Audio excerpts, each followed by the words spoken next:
Hello everyone, কেমন আছো সবাই? দেখো আমার এই প্রিয় বন্ধু মানে ভাই, সে কিন্তু হ্যালো বন্ধুরা, তো আজকে আমি দেখো কোথায় চলে এসেছি। এটা হচ্ছে সেই ইছাপুরের রনিদা। তো চলো রনিদার সঙ্গে দেখা করায়। এই যে রনিদার সেই বাড়ি। হ্যালো এভরিওয়ান, কেমন আছো সবাই? দেখো আমার এই প্রিয় বন্ধু মানে ভাই, সে কিন্তু আমার সাথে দেখা করতে চলে এসেছিল। হঠাৎ করে একটা ইচ্ছাপুরে কিন্তু কাজ পড়ে গেছিল, সেই কাজ মিটানোর পরেই কিন্তু ভাই চলে এসেছে। একটা মেসেঞ্জার আমাকে বলেছিল, দাদা ভাই আমি 30 মিনিট আসছি। তো ভাই আসবে আর দাদা বাড়িতে থাকবে না। আমার যতই কাজ থাকুক, যে একবার নক করে রনিদাকে যে আমি আসছি, তার জন্য আমি অবশ্যই অপেক্ষা করি।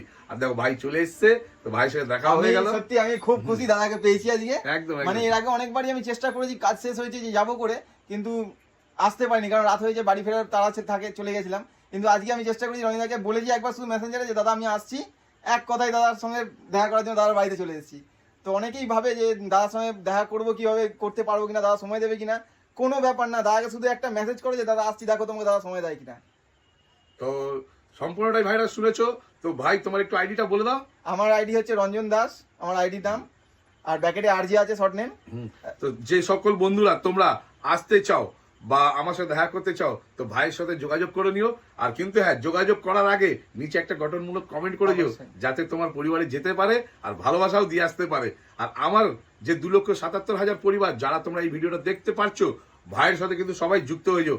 ভাই কিন্তু খুব অ্যাক্টিভ পরিবার, অ্যাক্টিভ কাজ করে আর খুব সুন্দর সুন্দর কিন্তু ভিডিও বানায়, আর কন্টেন্টও কিন্তু খুব সুন্দর বানায়। তো আমিও চাইবো তোমরা সবাই কিন্তু ভাইয়ের সাথে যুক্ত হয়ে যেও। চলো টাটা।